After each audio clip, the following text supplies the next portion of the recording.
I buried my marriage on a cold Wednesday morning. I remember the exact hour because the world felt strangely quiet, too quiet for something that was supposed to mark the end of an entire chapter of my life. The sky was a flat gray, the kind that presses down on your shoulders, and the air smelled like rain that had changed its mind halfway down from the clouds. I stood in my kitchen with a cup of coffee that had gone cold long before I ever brought it to my lips, and I stared at the door she had walked out of 12 hours earlier. 12 hours. That was all it took for my world to split open. She didn't shout when she left. She didn't even cry. She simply looked at me with this tired, empty expression, the kind you see in someone who's reached the end of a long hallway and doesn't have the strength to open one more door. And then she picked up her bag, placed a folded note on the counter, and walked away. Her footsteps were soft, but I felt every single one like a nail being hammered into the floorboards. I didn't chase her. I should have. God, I should have. But I didn't move. I stood there like a statue with my hands resting on the back of a chair, frozen in a moment I didn't know how to escape. And that's when regret began to seep into my bones, quiet at first, then loud enough to drown out everything else. People always imagine that heartbreak comes with yelling, slamming doors, broken plates, or emotional explosions. But mine came in silence. A silence so heavy that it filled the entire house, pushing against the walls and pressing into my chest until I forgot how to breathe. When I say I buried my marriage, I don't mean it in some dramatic, exaggerated way. I mean I folded the memories, the arguments, the mistakes, and the apologies I never said into a box inside my mind. And I locked it shut. Because for a long time, pain feels easier to carry when you don't look at it directly. But the funny thing about burying something is that the ground never stays still. One day something shifts. Something cracks open. And everything you thought you had buried starts crawling back to the surface. For me, that moment came years later, the night she knocked on my door. Even now, just saying those words feels like reopening an old wound. I can still hear the knock, 3 soft taps, barely there, like she was unsure whether she even deserved to be heard. I remember the way my heart stopped, then stuttered, like an engine struggling to start after years of rust. But I'm getting ahead of myself. To understand that knock, to understand why it still haunts me, you have to understand what came before it. You have to understand the slow unraveling of 2 people who once promised to walk side by side. And I guess I should start with the truth I never admitted out loud until now. She didn't leave because she stopped loving me. She left because she didn't think I loved her anymore. The tragedy is, she was wrong. And I never told her she was. It began long before the night she walked out. Long before that quiet Wednesday. Long before the cold coffee and the folded note. Long before the silence became louder than anything we could say. I had already started losing her. And I didn't notice. Or maybe I noticed, but I convinced myself it was nothing. You know how people talk about little things. How little things add up over time. I used to shrug at that. I thought relationships ended because of big, dramatic events. Cheating, lies, betrayal, long fights that stretched through the night. That's what the movies show. That's what novels tell you. But real life isn't like that. Real life falls apart in whispers, not screams. In the small moments you brush off. In the tiny cracks you promise you'll fix later. In the quiet, it's fine, your partner says, even though their eyes tell you it isn't. I didn't cheat. I didn't lie. I didn't hurt her in any obvious, cinematic way. But I neglected us. I let us fade. I buried myself in work. I convinced myself I was doing it for our future, for our home, for our stability. I told myself that she understood. She always understood. That's what I loved most about her. She had this way of looking at me, with patience and quiet trust, like she knew who I was even when I didn't know myself. But understanding has limits. Patience has limits. Love, even the deepest kind, has limits. I didn't see those limits until I crossed them. There was a night, months before she left, when she sat on the edge of our bed holding her hands together like she was trying to stop them from shaking. I came home late, way past midnight. I had missed dinner, missed the show we were supposed to watch together, missed the small moments we used to treasure when we were younger. I walked into the room expecting her to be asleep, but she was awake. She didn't look angry. She didn't even look disappointed. She just looked sad. "Did you eat?" she asked softly. "Yeah," I said, lying without thinking. I hadn't eaten. I never ate when I worked late. That was her job, making sure I ate. I didn't realize how much that meant until later. She nodded, but her eyes gave her away. Her voice trembled slightly when she spoke again. "I miss you," she whispered. And instead of sitting down, instead of holding her, instead of saying, "I miss you too," I bent down, kissed her forehead like she was a child, and said the worst possible thing. "We'll spend time this weekend, okay? I'm exhausted." I turned off the light and went to sleep. I didn't notice how long she sat there in the dark after that. Those small moments, those tiny cracks, are what destroy a marriage. I buried her feelings under my routines. I buried her needs under my exhaustion. I buried her voice under my silence. And I didn't realize what I had done until it was too late. The night she left was not explosive. It was painfully gentle. Sometimes I wish she had screamed at me. Sometimes I wish she had thrown something, slammed a door, cursed my name, or done anything dramatic enough to shake me awake. But she didn't. She was calm, too calm. The kind of calm a person has when they've finally run out of tears. I came home early that day. It was unusual, which should have been my first warning. The house felt lighter, emptier. There were gaps on the shelves where picture frames used to be. The closet door was open, not wide, but just enough for me to see the missing space where her clothes should have been. She stood in the living room holding her coat, as if she had been waiting for me. Her eyes weren't red. She hadn't been crying. That somehow made it worse. "We need to talk," she said. Those 4 words have a way of freezing time. I remember nodding, swallowing hard, pretending I was ready to hear whatever she had to say. But nothing could have prepared me for the softness in her voice. A softness that felt like the last flicker of a flame right before it goes out. "I don't think you see me anymore," she whispered. And I swear, something inside me cracked. Not a dramatic break, just a tiny, almost invisible crack, like a hairline fracture in a window. The kind that spreads slowly until the whole thing shatters. "I do see you," I told her. "I always have." But she shook her head. "No, you see the idea of me. The memory of who I was. You don't see who I've become." I opened my mouth to argue, to defend myself, to say something, anything, but nothing came out. I didn't know where to start. I didn't know how to fix something I didn't even realize was broken. She reached into her pocket and pulled out the folded note, the one she later left on the counter. She held it in her hand for a long moment before placing it next to my keys. "You don't have to read it now," she said. I needed to say goodbye properly. Goodbye." The word hit me like a punch to the chest. "Don't leave," I finally managed to say. It was barely a whisper. She looked at me with eyes that were both loving and exhausted. "I left a long time ago," she said quietly. "I just didn't walk out the door until now." Her voice didn't shake. Mine did. And then she walked past me. 3 steps. 4. 5. I didn't follow her. I don't know why. Fear, maybe. Shock, probably. Regret, definitely. I stood there, frozen, listening to the soft sound of the door clicking shut. That tiny sound echoed through the whole house, like a final chapter closing. That was the moment I lost her. Not because she stopped loving me, but because she stopped believing I loved her. I buried our marriage the next morning. I woke up alone, in a bed that suddenly felt too big, too cold, too quiet. I reached out instinctively to the other side like I had done 1,000 times before, only to feel the emptiness where she used to sleep. I lay there for a long time, staring at the ceiling, listening to the fading hum of the world outside. It didn't feel real. It felt like a dream, a bad one. The kind where you wake up sweating and breathless, only to realize you're still inside it.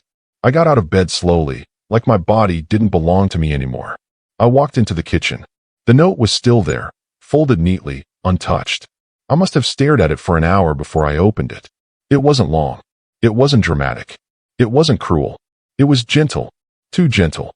She wrote about her fears, her loneliness, her exhaustion, her hope that I would find peace, her belief that she was no longer what I needed.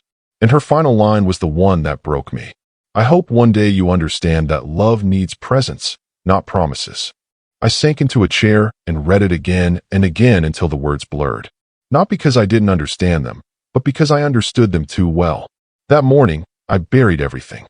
Her toothbrush, her side of the closet, our routines, our inside jokes, our quiet evenings on the couch, our arguments, our apologies, our dreams. I buried the version of myself she fell in love with, because I wasn't that man anymore. But most painful of all, I buried the hope that she would ever come back. Years passed. Years of silence. Years of replaying conversations in my head. Years of wondering what would have happened if I had followed her that night. Years of regretting the words I didn't say. People told me time would heal. They lied. Time doesn't heal. It just teaches you how to live with the wound. I kept to myself. I worked. I slept. I moved through each day like a shadow of who I used to be. I didn't date. I didn't try to meet anyone new. Every time someone suggested it, I dismissed the idea with a quiet shrug. I wasn't ready, and part of me believed I never would be. But then, on a quiet night that looked exactly like the night she left, she came back. 3 soft knocks. Barely audible. Barely real. When I opened the door and saw her standing there, older, tired, but still painfully familiar, I felt the past come rushing back like a wave I had tried to outrun for years. I should have expected that moment. I should have prepared myself for it. But the truth is, nothing prepares you for the return of the person you once buried. And what she came to tell me that night is what still haunts me. If you asked me what my life looked like before everything fell apart, I would tell you it was ordinary. Not perfect, not dramatic, just ordinary in the way most quiet lives are. And sometimes I think that's what made it so easy to take everything for granted. When life is peaceful, you forget how fragile that peace really is. Back then, our home sat at the end of a narrow street lined with old oak trees. They were the kind of trees that looked wise, like they had seen families come and go for decades. Every fall, their leaves would gather on the sidewalks in thick blankets, and she used to sweep them into little piles just so she could kick them apart again. She said it made her feel like a child. I used to watch her from the porch as she laughed to herself, sending leaves flying everywhere. That laugh, it still echoes in my mind sometimes. Inside the house, everything had a place. Not because she was strict or obsessive, but because she liked creating a sense of warmth. She wanted our home to feel like a refuge, a place where the world felt softer. And she succeeded. Anyone who visited always commented on how peaceful it felt, how it smelled like cinnamon or vanilla depending on the season, how the room seemed to hold a quiet kind of love. But I didn't appreciate that enough. Our living room had this soft, worn-out couch we bought just before our first anniversary. It wasn't fancy, the fabric was slightly faded, the cushion sunk a little in the middle, but it was ours. We would curl up on it most evenings after work, her feet tucked under her, my arm draped around her shoulders. Sometimes we'd talk for hours about nothing in particular, weekend plans, movies we wanted to watch, the funny things our neighbors said. Other times we'd sit in silence, comfortable and content, sharing warmth without words. She loved soft lighting, warm lamps, candles with gentle scents. Nothing too bright, nothing harsh. She said bright lights made rooms feel lonely. I didn't understand that back then, but I do now. Loneliness isn't only about people, it's about atmosphere too. A harsh room can make you feel empty inside. Our kitchen was her favorite place. A small window above the sink overlooked our tiny backyard, where she kept potted herbs and flowers that never seemed to die, no matter how cold the winters got. She had this way of nurturing things, plants, people, moments. Everything she touched seemed to grow softer around the edges. She used to hum when she cooked. Not sing, hum. A low, gentle sound, warm like honey. I didn't notice it consciously most days. It became part of the background noise of our home, something I took for granted. Only after she left did I realize how much silence hurts when you've grown used to someone else's gentle sounds filling the space. Back then, life felt like a series of small routines. Morning coffee together, evening walks around the neighborhood, quiet weekends on the porch, her teasing me for overwatering the plants, me teasing her for buying another blanket we didn't need. Those routines felt simple. Too simple, maybe. So simple that I didn't notice the moments slipping through my fingers like sand. And then work crept in, slowly at first. I didn't start as the man who buried himself in responsibilities. I started as someone who wanted to provide, who wanted to build something stable for us. But somewhere along the way, the lines blurred. Back then I worked for a construction company. The kind of job where deadlines always felt like emergencies and burnout was treated like a badge of honor. Long hours, late nights, constant calls. It wore me down, but I told myself it was temporary. It wasn't. I remember one morning, years before she left, when she made me pancakes shaped like little hearts. She used to do that on days when she could tell I was stressed. She stood in the kitchen wearing an oversized sweater, her hair tied up loosely, flipping the pancakes while humming that soft, familiar tune. Sit. she said when I tried to grab my keys. Eat first. I'll be late, I replied. You're always late, she said softly. I should have heard the sadness behind those words. I didn't. I kissed her on the cheek, grabbed a coffee, and rushed out the door without even taking one bite. She called after me. At least take one pancake for the road. I waved without turning around. When I came home that night, the plate was still on the table. The pancakes had gone cold and hard, and she was already asleep. I didn't realize it then, but that morning was the beginning of a slow drift. A drift I kept ignoring because I kept convincing myself that work was temporary, that stress was temporary, that distance was temporary.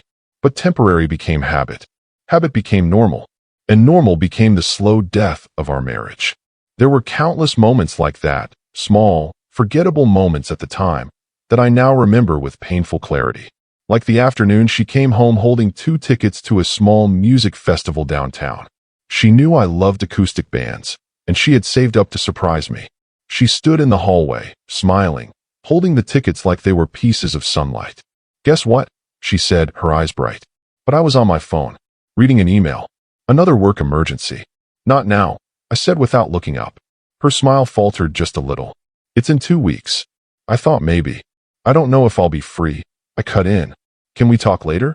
She nodded, folded the tickets back into the envelope, and placed them gently on the shelf. She didn't bring them up again, and we never went. 2 weeks later, she donated the tickets to her coworker. She told me later, with a small smile, they had a great time. I didn't know what to say, so I said nothing. Another small crack. There was the time I came home and found her sitting on the living room floor surrounded by old photo albums. She had pulled them all out, spreading them across the carpet like pieces of our history. She was laughing to herself as she flipped through them. Look at this one, she said, holding up a picture of us at the beach. I remembered that day. The wind had been strong enough to pull her hat off, and I had chased it halfway down the sand. She looked beautiful in the photo, her eyes bright with that spark she always carried. I glanced at it briefly. Yeah, I said. Good times. I didn't sit down with her. I didn't take the album from her hands. I didn't reminisce the way she wanted me to. I was thinking we should make new memories, she said softly. Maybe when things slow down, I replied. But things never slowed down, because I never let them. Another crack. One of many. She had this way of shrinking in quiet ways. When we first got married, she was full of light, laughter, ideas, dreams she wanted to chase. But as the years passed, that light dimmed. Not all at once, not in a way you'd notice on a random Wednesday, but slowly, like a candle running out of wax. And I didn't see it, or I didn't want to see it, because acknowledging her fading light meant acknowledging that I wasn't doing my part to keep it burning. If I had to point to one thing that defined our calm before the storm, it would be this. She kept showing up. I kept slipping away, but not out of malice, not out of lack of love, just distraction, exhaustion, a belief that there would always be more time. I used to think that love protected a marriage permanently. I learned the hard way that love needs tending. It needs attention, effort, presence. Love exists in the small moments, and we had stopped creating small moments together. There were days when she would wait for me by the window when I was late, watching the streetlights flicker on one by one. I'd pull into the driveway, and she'd smile like she was happy just to see my car headlights. She'd greet me at the door, her voice warm as she asked, "Long day?" Always gentle, always caring, always trying to connect. But I'd brush past her, hanging my coat, walking into the kitchen to grab a drink before even looking her in the eyes. She never called me out on it. Not directly. She just swallowed her hurt and tried again the next day. I didn't understand the strength it takes to keep showing up for someone who doesn't meet you halfway. Not until I was the one standing alone in a quiet house, wishing someone would come home to me. Sundays were her favorite. She called them slow days, days meant for pancakes, soft blankets, long conversations, and movie marathons. But slowly, even Sundays faded into half-days for me. I'd work in the morning, tell her I'd be back by noon, then return at 3, then 4, then sometimes not until evening. One Sunday, she had prepared a picnic. She set everything out in the backyard, a small blanket, sandwiches, fruit, lemonade, and a glass pitcher. She even picked wildflowers from the side of the house and placed them in a jar. I was supposed to come home early. She called me at noon. "Still coming home soon?" she asked. "Yeah, just wrapping up," I lied. I didn't get home until after 6. The backyard was dark, the food untouched, the flowers wilted. She was inside reading a book on the couch, her posture small, tucked into herself like she was trying to disappear. "You didn't have to wait," I said. She closed her book softly. "It was a nice day," she whispered. "I thought maybe we could share some of it." Those quiet, little pain-filled sentences. I hear them now like echoes, but at the time, they barely registered. Everything in me was focused on being responsible, being productive, being useful. I didn't realize being present mattered more than any of that. The years passed like that, slowly, quietly, gently breaking us apart. There was no explosion, no betrayal, no dramatic lies. Just two people drifting in different directions, one trying desperately to hold on while the other didn't even notice the distance growing. She used to touch my arm lightly when she wanted my attention. I'd be in the middle of an email, and she'd place her hand gently on my sleeve. A warm, soft gesture. But over time, she stopped doing that. Stopped reaching out. Stopped interrupting. Stopped trying to pull me away from whatever screen or document I was lost in. It wasn't that she stopped wanting me. It was that she stopped believing she deserved to ask for me. That realization came to me years later. Too late. Her laughter became less frequent. Her voice became quieter. Her smiles became weaker. But because she remained kind, always kind, I never saw the breaking underneath. She didn't want to burden me. She didn't want to fight. She didn't want to push me away by demanding too much. But what she didn't understand was that her silence hurt us more than any fight ever could have. I grew up believing that a simple life was enough. A steady job, a quiet home, a family that laughed around the dinner table. Those were the things I thought would stay with me forever, like old trees rooted in the same soil they were born in. I never imagined that life could shift so quietly, so slowly, that you don't realize you're losing the very things you cherish most. My name isn't really important. Not for this story. What matters is who I used to be. A man who believed he was building something solid, something no storm could break. Back then, our days were gentle. Our home felt like an old photograph. Soft, calm, familiar. The kind of place where mornings had a rhythm, evenings had warmth, and nights felt safe. My wife, Emily, had a smile that could calm the air around her. She wasn't loud. She wasn't dramatic. She carried herself in a quiet way that made people trust her, even before she spoke. Her presence felt like a soft light in a dim room. You notice it without understanding how much it means, until it's gone. And my son, Noah, he was the kind of kid who felt things deeply. When he laughed with his whole face. When he cried, he tried to hide it, but it always showed in his eyes first. I used to think he took after his mother, gentle, observant, warm. I didn't know then that he needed more from me than the roof I provided or the food I put on the table.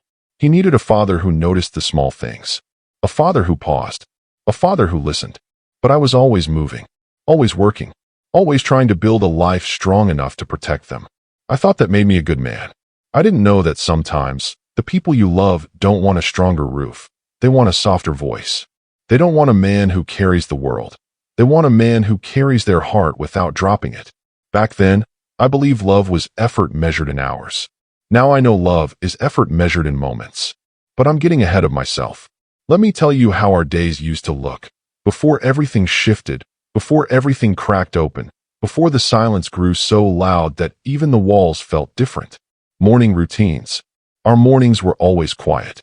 I would wake up before the sun, slip out of bed carefully so Emily wouldn't wake, and stand alone in the kitchen with the soft hum of the refrigerator beside me. I drank my coffee slowly, black, no sugar. It was the one moment of my day where everything felt still. Sometimes I would look out the window and watch the streetlights fade as the first light crept in.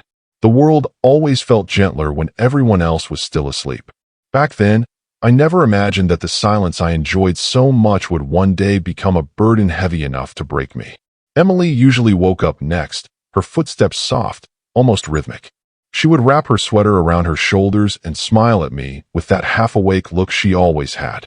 "Morning," she'd say in a soft voice. "Morning," I'd reply, always the same way. Sometimes she would lean her head on my shoulder. Sometimes she would sit across from me and hold her mug with both hands. Sometimes she would just stand quietly beside me, looking out the window like I did. It wasn't dramatic. It wasn't passionate. It was comfortable. But comfort can disguise distance.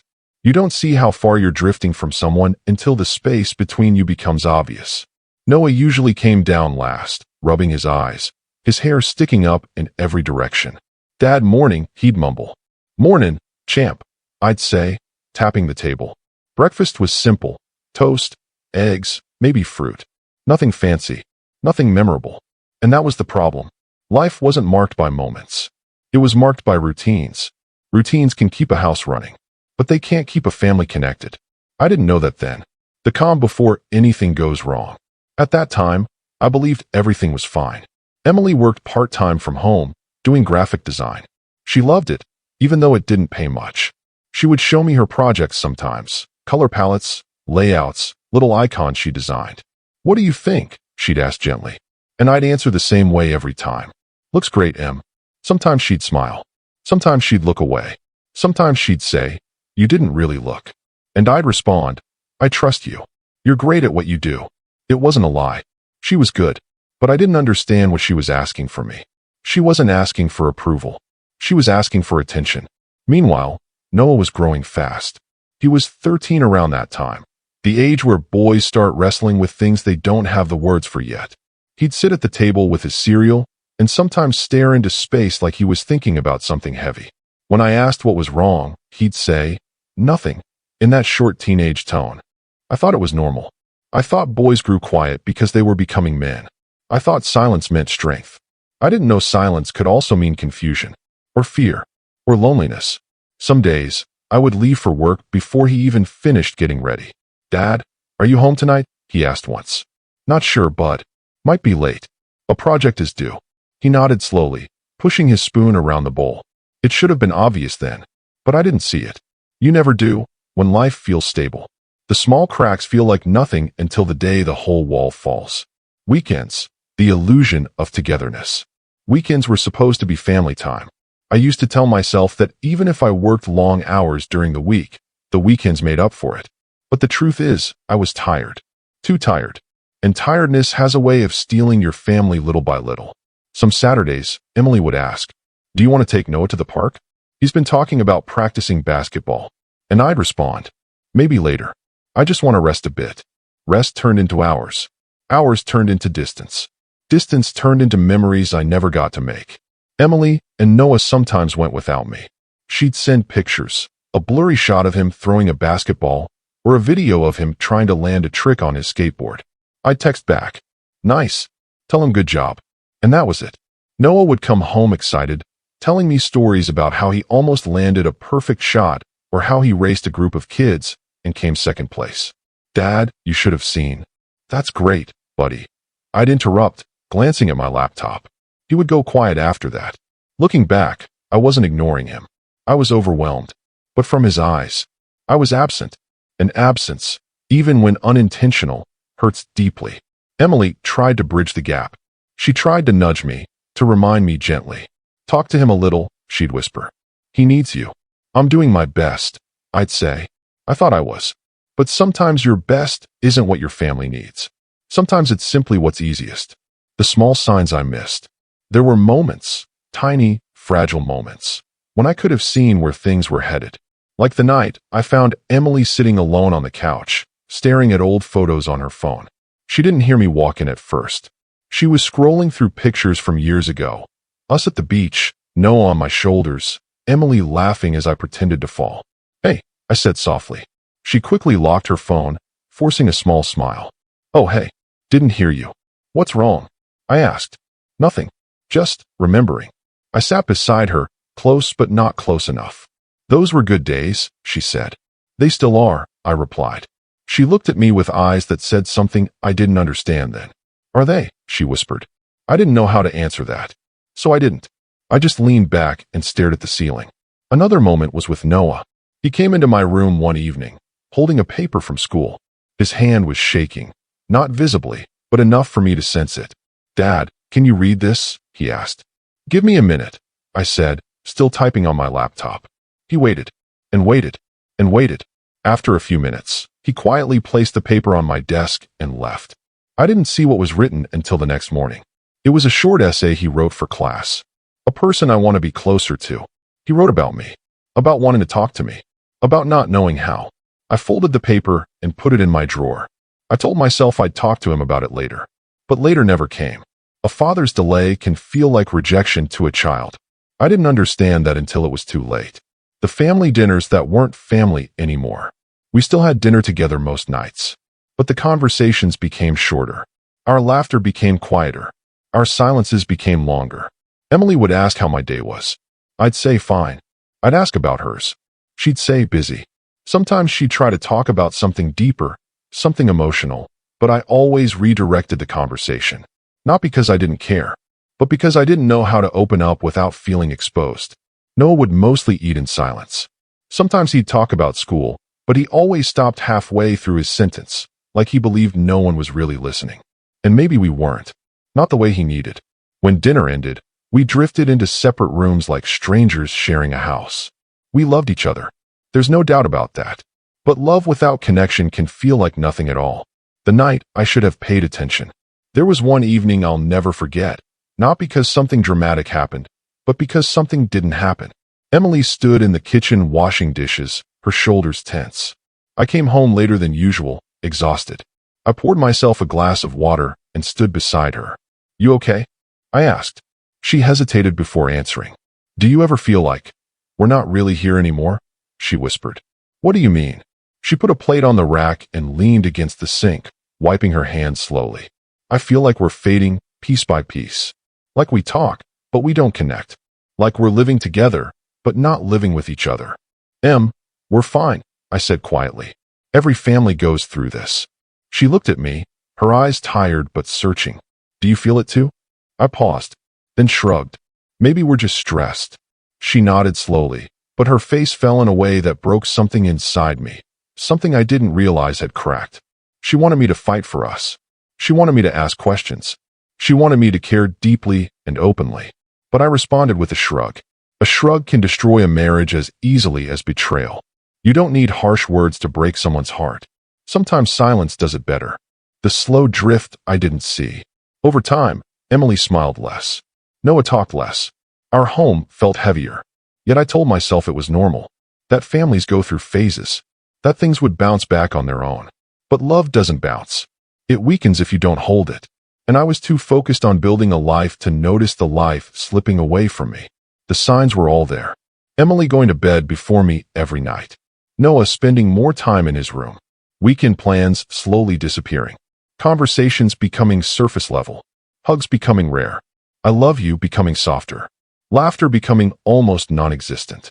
But I thought stability was enough. I thought providing was enough. I thought trying was enough. I thought time would fix what I refused to face. I didn't know that distance grows quietly until it becomes permanent.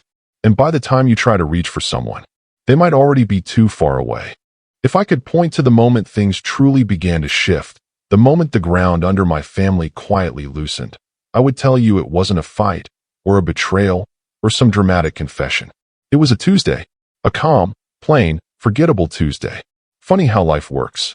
The days that feel insignificant at the time often become the ones you replay for the rest of your life.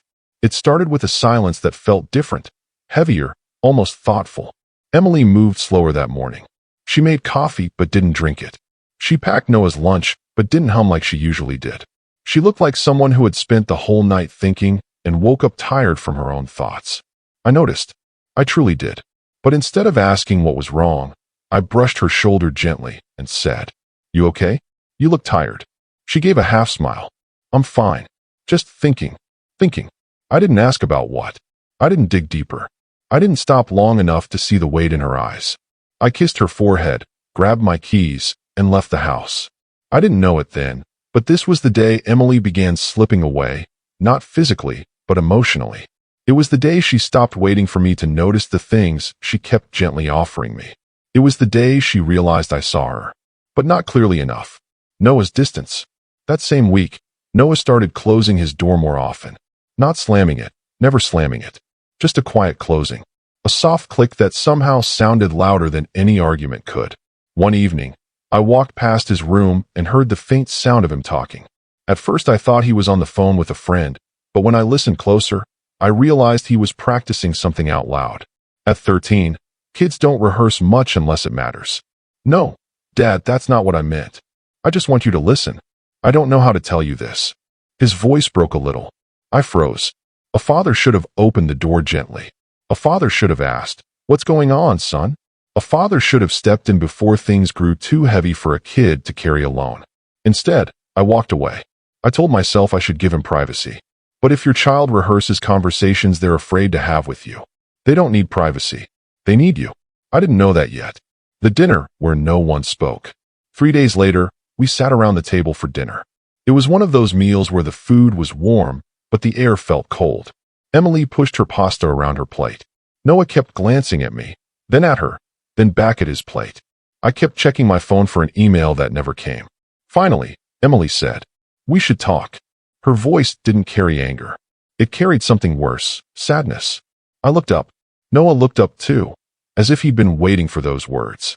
But then Emily shook her head. "Not now? I don't want to spoil dinner." I should have insisted. I should have said, "No, let's talk. Right now." But I felt a knot in my stomach, and I took the coward's way out. Okay, later. Later never comes when a heart is breaking quietly. We finished dinner in silence, each of us alone in our thoughts. The shift in Emily's eyes. Over the next few weeks, something changed in Emily's eyes. It wasn't anger. It wasn't resentment. It was disappointment. And disappointment is heavier than resentment, because it means someone already tried to forgive you and failed. Sometimes I'd catch her looking at me with a softness that didn't feel like love. It felt like grief, like she was mourning something that wasn't dead yet, but was dying. "I miss us," she whispered once, while folding laundry. "We're right here," I said. She looked at me with tears she refused to let fall. "Are we?" I didn't answer. I didn't know how. Noah's strange behavior. As for Noah, he became unpredictable. Some days he was quiet and withdrawn. Some days he was irritable. Some days he looked at me like he wanted to tell me something, but couldn't find the courage. One night, he came into the living room while I was watching TV. "Dad, can we talk?" His voice trembled slightly. "Sure. What's up?" He hesitated. "Never mind. You're busy." And he walked away. I turned off the TV and followed him to his room. I hesitated at his door, raised my hand to knock, then dropped it. Why? Because I was afraid. Afraid he would tell me something I wasn't ready to hear. Afraid he would say I wasn't the father he needed. Afraid I couldn't fix it. Fear makes cowards out of men who want to be heroes. The first real argument. It happened on a Sunday evening. Emily asked if we could talk, really talk. We were in the kitchen. The window was open. The curtains swayed softly with each passing breeze. She spoke quietly. "I feel like you're disappearing." I raised my eyebrows. "Disappearing? I'm right here. You're here physically, not emotionally. Is this about work?" I asked. "No," she whispered. "It's about us." I sighed, rubbing my forehead. "I'm doing everything I can for this family." "I know, but you're doing everything except letting us in." Her voice cracked. "You built a life for us, but you didn't build it with us." That hurt. It hurt because it was true. I stepped closer, trying to touch her arm. She stepped back, and that tiny step felt bigger than any fight. Don't make this something it's not." She looked at me like I had just broken something fragile. It already is something. No shout, no explosion, just quiet pain.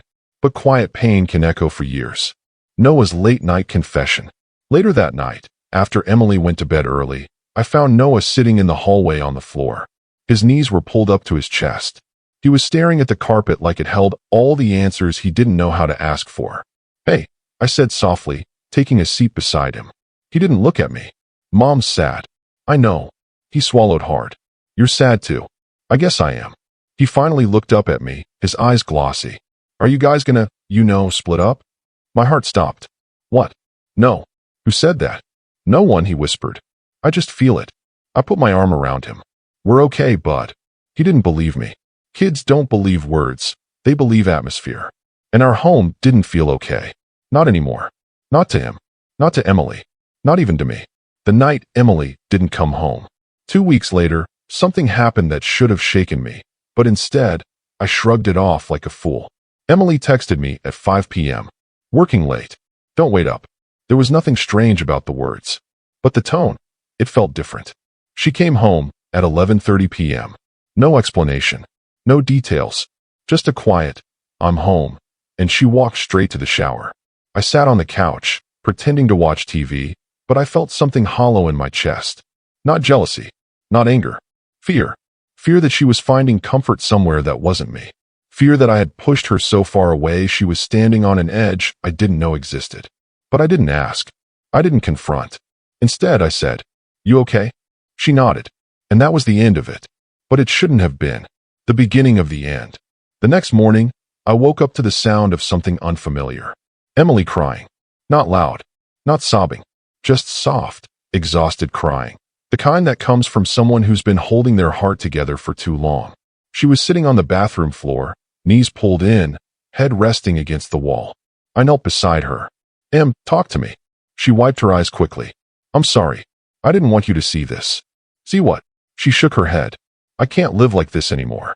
My stomach dropped. "What do you mean?" Her voice broke. "I feel alone in a marriage with two people." I didn't know what to say. I reached for her hand. She let me hold it. But her hand didn't hold mine back. I remember sitting on the bathroom tiles beside Emily, my hand loosely wrapped around hers, feeling the warmth of her skin, but none of the connection that used to flow so naturally between us. It was strange, how two people could sit inches apart and yet feel like they were on opposite sides of a closed door. She stared at the floor, her breathing slow, controlled, like she was trying not to fall apart again. "I don't know when it happened," she whispered. "I don't know when I stopped feeling safe with you." My chest tightened. "Safe? I'd never hurt you." She closed her eyes. "You don't have to hurt someone to make them feel alone." The sentence hit me harder than any argument could have, harder than any accusation or shouted word. Because she was right. I had always thought being a good man meant not being cruel, not raising my voice, not doing anything that caused intentional pain. I thought providing a home, food, stability, that was enough. But safety isn't just physical. It's emotional. It's presence. It's being the person someone can fall apart beside, without fear of being dismissed or ignored. And I had failed at that. "Em, I didn't know you felt this way." She finally looked at me, eyes red, but calm in that heartbreaking way someone becomes when they're tired of fighting for something alone. "You didn't want to know." I swallowed hard. "That's not true. You think you listen," she whispered. "But you listen with your ears, not with your heart." I didn't respond. Mostly because I didn't know how. Partly because she was right. She stood up slowly, wiped her cheeks, and said, "I'm going to make breakfast." And just like that, the conversation ended, unfinished, heavy, hanging in the air like smoke you can't wave away. I stayed on the bathroom floor long after she left. The house felt different. Something shifted in the house after that morning. It wasn't dramatic. It wasn't loud. But the atmosphere changed. Emily moved quietly, carefully, like someone who was afraid of making noise in a place that once felt like home. She wasn't cold. Not yet. But she was distant in a way that felt deliberate, like she was protecting her heart. As for Noah, he felt it too. Kids always do. He started lingering near us more, listening from hallways, watching our faces when we talked, trying to read the spaces between our words. One night, while brushing his teeth, he looked at me through the mirror and said, "You and Mom, you're different." I froze. "What makes you say that?" He spit into the sink, rinsed his mouth, then shrugged in that way kids do when they're afraid of the truth. "You guys don't smile at each other anymore." It tore something in me. I knelt beside him, placing a hand on his shoulder. "We're okay, bud." But he didn't nod this time. He didn't believe me. Instead, he whispered, "Please don't leave her." That sentence replayed in my mind over and over for days. The gift I forgot to notice. About a week later, something small happened, something so small most people wouldn't think twice about it. But looking back, it was one of those moments where life gives you a chance to soften the distance, and I blew it. Noah had made me a birthday card. Handmade. Colored markers, scribbles, a little drawing of the two of us standing beside each other. When he handed it to me, he looked nervous, like the card was a question more than a gift. Inside, he wrote, "I know you work a lot, Dad, but I miss you. I hope we can hang out more this year." He stood there, waiting for my reaction, waiting for me to hug him, to sit down with him, to tell him his words mattered. And I did smile. I said, "Thanks, buddy. That's really nice." Then I placed the card on my desk and told him I'd read it later. He nodded, disappointed but trying not to show it, and walked away. That night, I found the card still sitting there unopened. When I finally read it the next morning, guilt hit me like a punch. But instead of going to him and apologizing, instead of sitting him down and saying, "I read it, and I'm here," I tucked the guilt deep inside and told myself, "I'll make it up to him this weekend." But weekends pass like wind when life is heavy, and sometimes later becomes a lifetime. Emily started staying out late again. At first, I didn't question it. Her graphic design work sometimes required late nights. But this felt different. She didn't tell me where she was going, didn't send updates, didn't explain why she came back smelling a little like wine and a little like night air. One evening, when she walked through the door at nearly midnight, I asked, "You okay?" She nodded without looking at me. "Long day," something like that. "Do you want to talk about it?" "No, just no." She walked past me, went straight to the bedroom, and closed the door gently, not angrily, just definitively. I sat in the living room, staring at the muted TV screen. I couldn't shake the thought. Was she confiding in someone else? Was someone else listening to the things I ignored? Was someone else giving her the emotional safety she once got from me? The thought stung, not out of jealousy, but out of regret. A heartbreaking thought entered my mind. Maybe she wasn't drifting toward someone else. Maybe she was simply drifting away from me. Drifting is quiet. You don't notice it until you reach for someone, and they're not where they used to be. The moment Noah stopped trying. The real shift with Noah happened on a rainy afternoon. I had promised to take him to the sports store to pick out new basketball shoes. He reminded me in the morning, and again after lunch. "Dad, we're still going today, right?" "Yes, bud." I didn't forget. But work ran late. My mind was scattered. The rain made traffic heavy. By the time I got home, the store was already closed. I walked into the house, hung my wet jacket, and called out, "Noah." He was in his room, sitting on the carpet, shoes lined up in front of him, old ones, worn ones he had outgrown. He didn't look up when I entered. "Hey, bud," I said gently. He stayed quiet, staring at the frayed shoelaces in his hands. "I'm sorry," I said. "We'll go tomorrow." He still didn't look at me. "It's okay," he whispered. But his voice wasn't okay. Something in it cracked, soft, small, but unmistakable. "Hey," I said, moving closer. "Look at me." He shook his head, eyes fixed on the shoes. "I shouldn't get excited," he said quietly. "You're busy." "I know you're busy." "Noah." "It's fine, Dad." It wasn't fine. It was the moment he gave up trying to reach for me. You don't feel a door close until it's already shut. And by the time I stood in front of him that night, knocking on the invisible one he had closed, he had already locked it from the inside. The night Emily finally broke. It happened 3 days later. Late at night. Past midnight. The house was dark except for the dim kitchen light. Emily sat at the table, shoulders trembling, head in her hands. When I walked in, she didn't hide her tears this time. "Emily, what's wrong?" She looked up at me, eyes swollen, face pale, breath shaky. And she said the words I never expected. Words that would burn themselves into my memory for years to come. "I can't keep trying alone." My throat tightened. Trying what? Trying to save this marriage by myself. I stepped forward. "Em, we're okay. We just need." "We're not okay," she said, louder than usual, but not angry. "Just broken. We haven't been okay for a long time." I felt my heart sink slowly, like someone lowering a stone into water. She wiped her face. "I need someone who sees me, someone who hears me, someone who chooses me, not as an obligation, but as a partner." "I choose you," I said. "No," she whispered. "You choose work. You choose silence. You choose distance. That's not fair. It's honest." She looked away. "I'm tired of hoping things will change." The room went quiet. The refrigerator hummed softly. The clock ticked.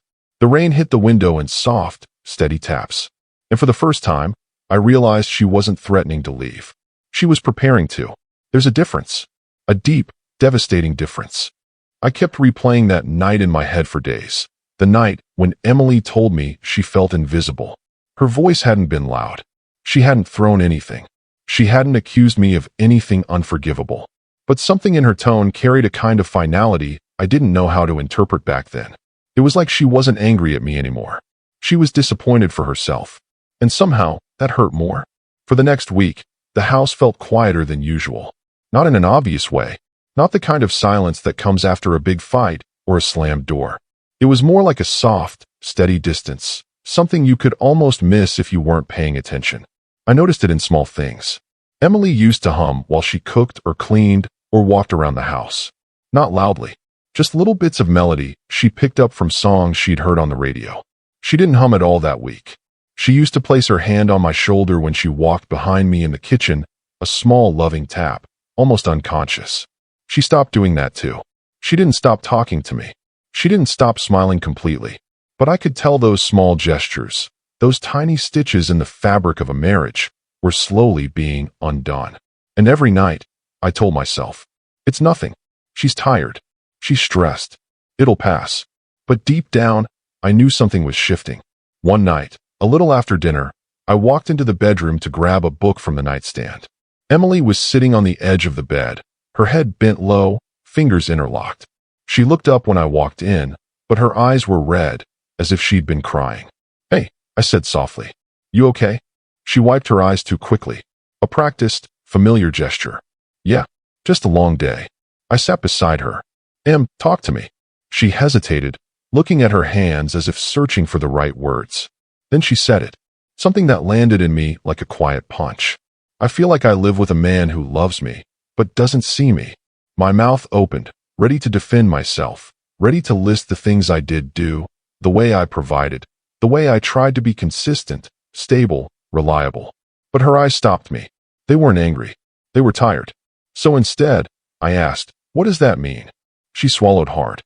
"It means you're physically here, but emotionally, you're somewhere else. And I can't reach you." I looked down at the floor, trying to process that. I wanted to argue. I wanted to say she was wrong. I wanted to say, "I'm trying. Isn't that enough?" But I stayed quiet. Maybe because a part of me already knew she was right. Finally, she whispered, "I just miss you. And you're right here." She pressed her forehead against her palms, and my heart squeezed in a painful, unfamiliar way. I wrapped my arm around her, holding her close, but it felt like holding water and watching it slip through my fingers. She leaned into me, but her body told me something her words didn't. She didn't feel held. Not really. Things didn't fall apart in one dramatic moment. They rarely do. What destroys a marriage isn't usually something loud and obvious. It's the slow erosion of tenderness. The way you forget to listen. The way you convince yourself you'll fix things tomorrow. And then one day you wake up and realize you've run out of tomorrows. A few days later, I came home early from work. The house was dim, the afternoon light slanting through the blinds in a quiet, golden haze.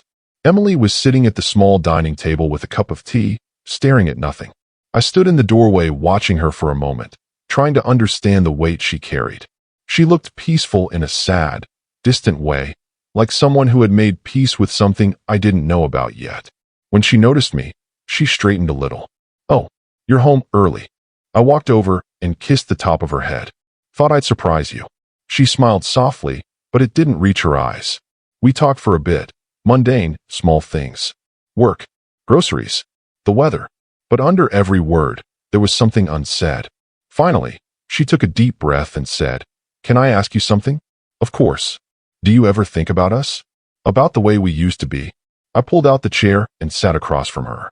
"Yeah, I do." She studied my face, as if my answer wasn't enough. "Do you miss that version of us?" I looked into her eyes I had once memorized like a map. "I miss everything we've ever been." She nodded slowly, but her shoulders remained tense. "Then why does it feel like you stopped choosing me?" The words hit me so hard I almost flinched. "I never stopped choosing you," I said quietly. "Maybe not in your head," she replied. "But in your actions, sometimes it feels like you chose everything else first." I didn't know what to say, because she wasn't wrong. For years, I had convinced myself that working hard was the same as loving her. That providing was the same as being present. That consistency could replace connection. But she needed more. And I had forgotten that. That night, I lay awake long after she fell asleep. Her back was turned to me, not intentionally. She often slept that way, but it still stung. I reached out, letting my fingers hover just above her shoulder, wanting to touch her, but feeling a strange hesitation, as if I no longer had the right. I pulled my hand back. In the quiet dark, the house felt different, heavier, like something inside it had cracked. And I realized something that scared me more than anything. You can share a bed with someone and still feel miles apart. You can love someone deeply and still fail to make them feel loved. I stared at the ceiling, listening to her steady breathing, and whispered to myself, "I'm losing her." Not in the obvious sense. Not in some dramatic, sudden way. but slowly, quietly, the same way a sunset fades into night, so gradually that you only notice the darkness once it's fully there. The next morning, she was quiet. Not cold, not distant, just quiet. Like she was conserving something, holding herself together. Over breakfast, I asked, "You want to go somewhere this weekend? Just us? Maybe a cabin. Or the coast?" She hesitated before giving a soft, polite smile. "Maybe. Let me think." Her voice had a careful tone to it, the kind you use when you don't want to hurt someone but also don't want to give them false hope. I nodded, pretending not to feel the sting. We ate in silence. The clink of silverware felt louder than usual. Before leaving for work, she kissed my cheek. But even that had changed. It felt light, like a habit she couldn't break, rather than a desire. When she stepped out the door, I sat down in the kitchen and stared at the chair she had just been sitting in. The teacup was still half full, and it hit me with a kind of numb, spreading ache. I don't know how to reach her anymore. And worse, I don't know if she wants to be reached. The slow unraveling continued through the following weeks. Small things, subtle shifts. She stopped sending me those little midday texts she used to send, the ones that said things like, "Hope your day's okay," or "Miss you." When she got home, she'd go straight to the bedroom to rest before dinner. Not always, but often enough that I started noticing. She used to rest her head on my shoulder during movie nights. One night, I opened my arm for her, expecting her to lean in, but she stayed where she was, legs tucked under her, gaze fixed on the screen. My arm dropped after a few minutes. I didn't say anything. She didn't notice. Or maybe she did. I didn't know which hurt more. One evening, we were both folding laundry on the bed.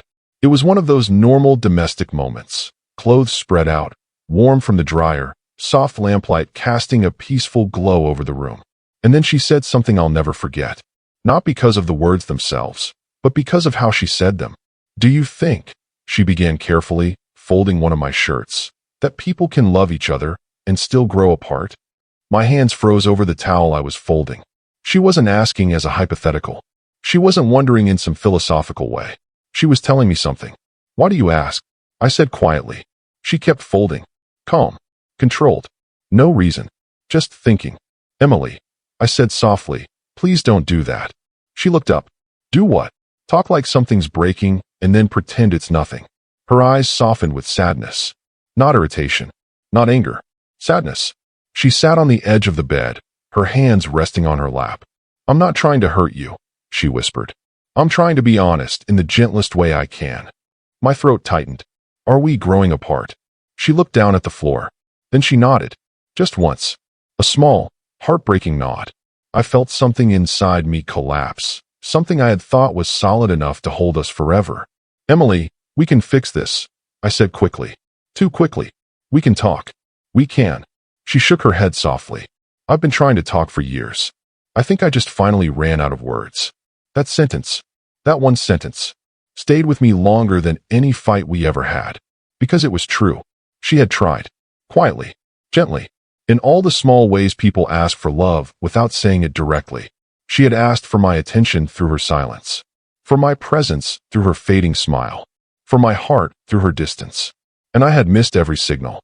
That night, after she fell asleep, I walked through the house alone, room by room, trying to understand where I had gone wrong. The living room, with the blankets she always folded neatly. The kitchen, where she left a little note on the fridge for anything we ran out of. The hallway, where her slippers sat perfectly aligned. Everything looked the same, but nothing felt the same. I sat at the dining table, my fingers pressed against my forehead, breathing slowly, trying to keep myself from falling apart. How did we get here? When did I stop giving her what she needed? Why didn't I see the signs earlier? And then the question that hurt the most. Is it already too late? I didn't know the answer. But deep down, a quiet dread whispered that maybe, just maybe, the turning point had already passed. And I had missed it. It all came crashing down on a quiet Thursday evening. The day had been ordinary. I worked late. Emily was busy with her design projects, and Noah had spent the day at school. I expected a routine night. Dinner, some conversation, a few small smiles, and then sleep. But the moment I walked in the door, something felt off. The house was unusually silent. Not the comforting kind of quiet that comes after a peaceful day. It was heavy, tense, charged with an unspoken energy. Emily wasn't in the kitchen. Noah wasn't sprawled across the couch playing a video game like he usually did.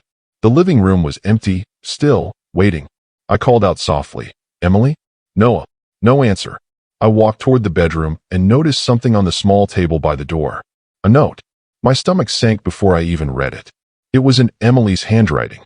"I need time away. I'll explain when I'm ready. Please respect this. E." I felt a cold weight drop into my chest. Time away? Away from me? From Noah? I wanted to call her, to chase her, to beg her not to leave. But I didn't. I froze. For the first time in years, I understood fear. Not the kind that comes from danger. Not even the fear of losing a fight. This was the fear of losing someone completely, and knowing you had helped push them away. Noah's silence. Noah was waiting outside when I went to his room later that night. He hadn't said a word. His eyes were fixed on the floor. "Buddy," I began. He shook his head. "Don't, Dad." "What?" "Don't ask. Don't try to fix it. She's gone. And it's not your fault. Not entirely." I felt a lump in my throat. Not entirely? He looked at me, his eyes wet but defiant. "You didn't see. You didn't notice. You weren't here. Not like we needed you." I wanted to reach out. I wanted to tell him I understood. But the words caught in my throat. He turned and walked away, and I realized then, my son, my boy, was already starting to build walls around himself. Walls I had helped construct, unknowingly. The phone call. The turning point came the next morning. I got a phone call from Emily's number. "Hello," I said, trying to keep my voice steady. "Hi," she said. Her voice was quiet but firm, with an edge I had never heard before. "Emily, please. Talk to me. Let's figure this out." She took a long, shaky breath. "I'm gone really, Sam. I can't stay. Not like this. Not with the distance. Not with the silence. Not with the nothingness. I've tried. I've tried for years. And I can't do it anymore." I felt a sharp, almost physical pain in my chest. "You're leaving?" I whispered. "Yes," she said. "For now. I need space to breathe. To think. To live without this weight." Her words hit me harder than any blow could. Not rage. Not anger. Not betrayal. Just raw, heartbreaking loss. I felt dizzy. I couldn't see straight. My hands were shaking. My voice, when it came, sounded foreign. "Emily, please. I'll do anything. Anything to fix this." "I don't know if that's possible," she said. "I just need time." And then she hung up. I was left staring at the phone in my hand, my mind a spinning storm of regret, fear, and disbelief. Discovering the letter. The next day, while trying to make sense of my life, I found something I should never have found so easily. A small envelope tucked in the drawer of the bedroom nightstand. My handwriting on it read, "For Sam, when the time comes." It wasn't my handwriting. My heart sank. I opened it cautiously. Inside was a letter from Emily. Her words were gentle, honest, and raw. "Sam, I love you. I love you more than I can say. But I've been holding too much inside, and I can't keep pretending everything is okay. I need to find myself. I need to breathe. I need to live with truth, not just stability. Please don't hate me. Please understand that this is for me, and for us, to heal. I need to step away so we can know what we truly mean to each other." Reading that letter, I felt my chest tighten. Tears blurred my vision. It wasn't anger. It wasn't blame. It was a plea, a request for space. A plea I had ignored for years through my inattentiveness, my absence, my silence. I felt like a man drowning in the wreckage of his own doing. Noah walks out. A few hours later, I went to check on Noah. His backpack was gone. His bed was made. A note on his desk simply said, "Dad, I can't stay in a house where no one listens. I need to be with Mom. Please understand." Noah. My hands trembled. My stomach ached. I sat in his empty room, surrounded by the small traces of childhood, his basketball shoes, a notebook with scribbled drawings, a small action figure he had left behind. And I realized, with a quiet horror, that I had lost them both. The people I had spent years trying to protect, my wife, my son, had quietly drifted away because I had failed to see the moments they had quietly been begging me to notice. The house was still, empty, silent, and I, standing in the hallway, felt like I had been standing in the wrong place all along. The night I sat alone. That night, I didn't sleep. I sat in the living room, staring at the walls that had once felt warm and full of life. The sound of rain hitting the windows made the silence even more profound. I thought of Emily's smile, Noah's laughter, the small moments I had ignored, breakfast together, whispered bedtime stories, Sunday walks. All of it gone. I didn't cry. Not yet. I just sat, staring, feeling the weight of every moment I hadn't been present, every word I hadn't heard, every hug I hadn't offered. And I understood something I hadn't truly grasped before. Love, without attention, without presence, without listening, is fragile. It can exist in the mind, in memory, in thought, but in life, it can vanish. And when it does, you don't get it back easily. The visit. A week later, I received a knock on the door. My heart stopped. My hands shook as I opened it. There she was, Emily, standing there, calm but distant. Noah beside her, eyes wide, wary. I wanted to say something. Anything. But she raised a hand gently. Sam, we need to talk. But not here. Not like this. I nodded, trying to swallow the lump in my throat. We drove in silence. The car smelled faintly of rain and newness, like beginnings that weren't ours. She finally spoke. I've been thinking. About us. About what we've lost. About what we could still be. I gripped the steering wheel, my voice quiet but desperate. Emily, I'll do anything. I'll change. I'll be here. Just tell me what you need. She looked at me with tired eyes. I need honesty. I need presence. I need a man who sees me and chooses me every single day. I nodded, silently promising her and myself that if I had the chance, I wouldn't fail again. The days after Emily and Noah left were the hardest I had ever faced. Not because there was chaos. Not because the house was messy. Not because the walls seemed empty. It was the quiet. The quiet that reminded me with every breath I took, I had lost them. I tried to fill the emptiness with work. I tried to drown it with errands. I tried to convince myself that I was fine. But none of it worked. None of it could.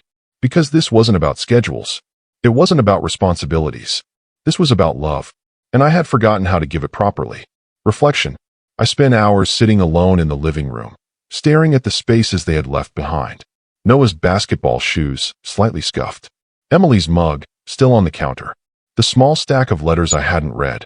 Every object reminded me of moments I hadn't noticed. The times I had chosen convenience over presence. The moments I had ignored soft cries for attention, for connection, for care. I realized something painful but necessary.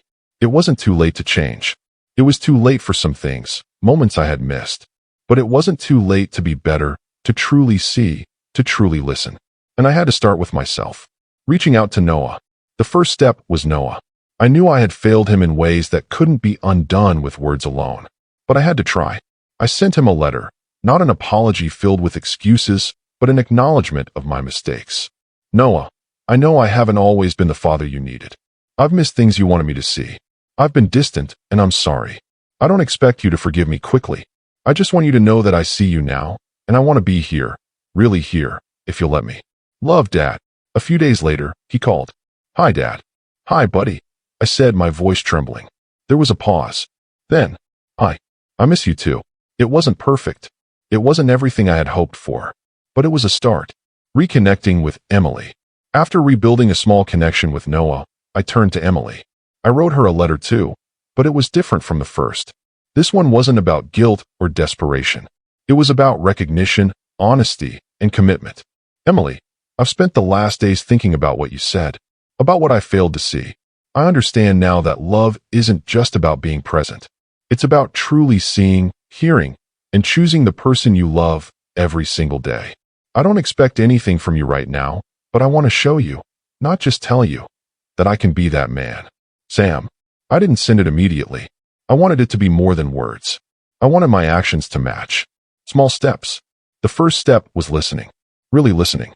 When Emily came home for a brief visit, I didn't try to fix anything. I didn't try to explain myself. I just listened. We sat on the porch, the sun setting behind the trees. She talked about her work, her fears, her dreams. I stayed silent, nodding, acknowledging, paying attention. No judgments. No defensiveness. Just presence. She noticed. She smiled softly, a small, tentative smile that told me she saw the effort. The next step was patience. I didn't push for a full reconciliation. I didn't demand forgiveness. I simply existed in the spaces I had once ignored. I cooked. I cleaned. I helped Noah with homework when he was over. I spent evenings talking with Emily, sometimes about trivial things, sometimes about deep fears. Slowly, the walls began to crumble. The healing process. Healing doesn't happen overnight. I learned that love requires action, yes, but it also requires honesty and vulnerability. I shared with Emily my deepest regrets. The nights I spent wondering what I could have done differently. The ways I had failed to notice Noah's subtle cries for attention. The silent guilt I carried about ignoring her needs. She shared her feelings too. The exhaustion, the sadness, the moments she had felt alone even when I was in the same room. The fear that our family could never be whole again. We didn't solve everything that evening, but we understood each other more clearly than we had in years. Rebuilding trust. Rebuilding trust takes small steps. I started by keeping my promises. No excuses. If I said I would be somewhere, I was there. If I said I would help, I did. If I said I would listen, I did, even when it was uncomfortable. Noah started trusting me again, in small ways. We played basketball together. He told me about school, about friends, about dreams he had quietly held inside. Emily and I began talking honestly about our fears, our needs, and our hopes. We didn't rush. We didn't expect miracles. We took it day by day. I learned that love is not a single grand gesture. It's the accumulation of countless small actions, repeated consistently. The quiet moments. The most powerful moments weren't the big declarations or dramatic gestures. It was the quiet mornings, sitting together at the breakfast table. The evenings reading with Noah before bed. The small hugs Emily gave me when she passed through the kitchen. These moments became proof that things could heal, that love could return, even after distance and silence. Self-reflection. I also spent a lot of time reflecting on myself. I realized I had spent too many years assuming that being present physically was enough, that providing stability was the same as providing emotional safety. I understood that love is active. Love is seeing the small details. Love is noticing when someone withdraws, even quietly. Love is choosing the other person, every day, intentionally. I vowed never to forget that lesson again. A new beginning. Months passed. Emily didn't move back immediately. She came over often. Noah stayed with me on weekends. Slowly, our rhythm returned, cautiously but genuinely. We laughed again. We argued, gently, with respect. We held each other in ways that spoke louder than any words. I didn't take it for granted. Not a single moment. And finally, one evening, Emily looked at me with soft eyes and said, "You're here now? You really are." I nodded. "I'm here. And I'll stay." It wasn't the end of our story. It wasn't perfect, but it was real. And sometimes, real is enough. The lesson learned. I learned that love is fragile. That distance grows quietly, like ivy over a wall, until one day it has taken over. I learned that being present physically is not enough. You must be present emotionally. You must see, hear, and respond to the small moments, the whispers of a heart, the subtle gestures, the silent pleas. I learned that forgiveness is possible, but only if you show up and change, not just apologize. And most importantly, I learned that even when you fail, even when you drift apart, even when the walls feel insurmountable, love can be rebuilt with honesty, patience, and a quiet commitment to truly choose the people you love. I often think about that period of my life, the days and weeks when everything felt like it was slipping through my fingers, when the home I had built with love suddenly felt like a house of ghosts. I remember the silence, the empty chairs, the unanswered questions, and the weight of my own mistakes pressing against my chest. And I think about how fragile life can be, how easily the people we love most can drift away when we stop paying attention. I learned something essential, that love, no matter how strong, no matter how long it has been present, requires attention. It requires care. And it requires the courage to see someone fully, to hear them completely, and to choose them every day. In the days after Emily and Noah left, I had time, painfully, brutally, necessary time, to reflect. I walked through the house alone, room by room, noticing the little things I had taken for granted. The toys in Noah's room, now gathering dust. The mugs in the kitchen, each one a tiny memory of our mornings together. The blanket Emily always left folded on the sofa. Each item, a reminder of the life I had ignored while I was busy with work, with distractions, with the idea that love could survive on intention alone. I spent hours staring at the walls, thinking about how long it had taken me to understand that presence is not about being physically there. Presence is about connection. It's about noticing when someone needs your eyes, your ears, your heart. I realized that I had assumed my role as a husband and father was defined by actions, by routines, by material stability. But I had ignored the subtleties, the quiet pleas, the small gestures, the moments that demanded attention and empathy. Noah, my son, was the hardest. He had learned to hide his emotions, to build walls around himself, because the person who was supposed to protect him emotionally had been absent. I remember reading the letter he left on his desk, knowing he had chosen to leave because I had not been enough. The grief that came with that realization was sharp, unlike any I had known before. It was a quiet grief, one that sank into the very marrow of my bones. I had failed him. I started small. I sent a letter first, not filled with excuses or defenses, but with acknowledgement. I told him that I had not seen, not listened, not been present, and that I wanted to change. The moment he called me back, hearing his voice, the quiet words, "I miss you too," it felt like the first crack in the walls we had built around each other. It was tentative, cautious, but it was a beginning. Reconnecting with Emily was different. With her, I had to confront the weight of years of silence and neglect. I had to accept that I could not undo the past, could not erase the moments I had missed, but that I could choose to be different moving forward. I wrote to her, carefully, honestly, acknowledging my failures without placing blame or begging for forgiveness. My words were not meant to persuade her, but to open a door she could enter if she was ready. When she finally did, I listened. I listened as she shared the things she had held inside for so long. Her fear, her loneliness, her quiet despair. I did not defend myself. I did not justify. I only listened. And in that listening, I realized something vital. Love is not about fixing. Love is about witnessing. Love is about being present in the lives of the people you care for, even when it is uncomfortable, even when it is difficult. Healing, I discovered, is not a single act. It is a series of small, consistent choices. Each morning, I made the choice to be present. Each evening, I made the choice to listen, to understand, to acknowledge. I kept my promises, not for show, not to earn forgiveness, but because actions speak louder than words. I realized that trust is rebuilt slowly, piece by piece, through these consistent actions. Noah began to trust me again. Slowly, but genuinely. We started spending time together, talking, laughing, playing basketball, and sharing moments that had once been ordinary, but now carried weight and meaning. I understood that rebuilding our bond required patience, humility, and the courage to accept that some things could never be restored completely. Some moments of childhood, once lost, could never be regained. But the present could be embraced, cherished, and rebuilt anew. Emily and I, too, took small steps. We did not rush back into what we had lost.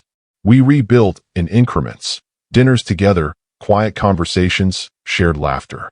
Sometimes we argued, but even those arguments became opportunities to listen and understand rather than to blame or resist. And slowly, I saw her begin to trust me again, to believe in my presence, to see that I was choosing her not because I had to, but because I wanted to. I learned that love is fragile, yes, but it is also resilient. It can endure neglect, silence, and distance if there is honesty, commitment, and a willingness to be present. I realized that what had almost been lost could be rebuilt, not perfectly, not exactly as it was, but in a way that was perhaps stronger, more authentic, and more aware. I spent a lot of time reflecting on myself during this period. I understood the ways I had been absent, the habits that had distanced me from the people I loved. I recognized the quiet arrogance in believing that being physically present was equivalent to being emotionally present. I acknowledged the mistakes, the missed opportunities, and the times I had been too absorbed in work or distractions to truly engage. And I promised myself that I would never allow that to happen again. It was not an easy process. There were nights of doubt, of fear, of wondering if I had waited too long. There were moments when I questioned whether Emily or Noah could ever fully trust me again. But those moments taught me humility, patience, and the value of consistent effort. They reminded me that love is a verb, not just a feeling, and that it requires action, commitment, and presence. The quiet moments became the most meaningful. Sitting at the breakfast table together, sharing a meal, hearing Noah's laughter, feeling Emily's hand brush mine. These were the moments that stitched the fabric of our family back together. They were small, ordinary, mundane to an outsider, but to me, they were profound. They were proof that even after loss, after distance, after neglect, love could return. I also learned to forgive myself, not in a way that excused my failures, but in a way that allowed me to grow. I acknowledged the mistakes I had made, accepted the consequences, and committed to being a better man, father, and husband. Forgiveness, I realized, is not about erasing the past. It is about understanding it, learning from it, and allowing yourself the chance to do better in the future. Time passed. Slowly, steadily, healing took place. Noah began to open up more, sharing his thoughts, fears, and dreams. Emily and I found ways to communicate that were honest, gentle, and attentive. The small rituals of our family life, breakfasts, bedtime stories, quiet walks, shared meals, became the pillars upon which we rebuilt our connection. I realized that love does not require grand gestures or dramatic moments. It is present in the small, consistent acts, listening, noticing, choosing, acknowledging, being there. Those small acts accumulate over time, creating a foundation of trust, safety, and connection that can withstand challenges, misunderstandings, and distance. I think now about the man I was before the crisis, distracted, busy, absent in ways I did not fully recognize. I am grateful for that experience, painful as it was, because it forced me to confront my shortcomings and grow. It taught me humility, empathy, patience, and the true meaning of love. I learned that the quiet moments matter most, that a shared glance, a soft touch, a simple, "I'm here," can mean more than any grand declaration. I learned that listening, truly listening, can bridge gaps that words alone cannot. I learned that presence is not a convenience, but a responsibility, a choice, and a gift. And I learned that sometimes the most profound lessons come through loss, that the people we love, the moments we take for granted, the quiet expressions of care we ignore, these are the treasures of life. And if we fail to notice them, we risk losing more than we can bear. I look back now, years later, and I see how far we have come. Our family is not perfect. We are not without mistakes, disagreements, or moments of distance. But we are present. We are attentive. We are conscious of each other. I hold Noah's hand when we walk, listen to his thoughts and fears, and celebrate his victories, big and small. I sit with Emily in the quiet evenings, sharing stories, memories, and dreams, acknowledging both the beauty and the fragility of our bond. And I carry with me the lessons learned, that love is fragile but resilient, that presence is more important than perfection, that listening and noticing are acts of devotion, and that forgiveness and growth are possible if we are willing to face our failures honestly. I learned that sometimes love is letting go so someone can find themselves, only to welcome them back with open arms when they return. That forgiveness is not erasing pain, but carrying it with understanding and grace. That the past cannot be rewritten, but the present can be shaped with intention, patience, and care. And I learned the quietest, most profound truth of all. Love is not something you have. Love is something you do. Every day, every moment. And if you do it right, even after mistakes, even after distance, even after loss, it can endure. I look around our home now, Noah laughing as he shows me a drawing, Emily smiling as she tells me about her day, the soft glow of the evening sun through the windows, and I feel a deep, calm peace. It is not perfect. It is not without challenges, but it is real. It is present. It is love, rebuilt and renewed. And that, I have learned, is enough.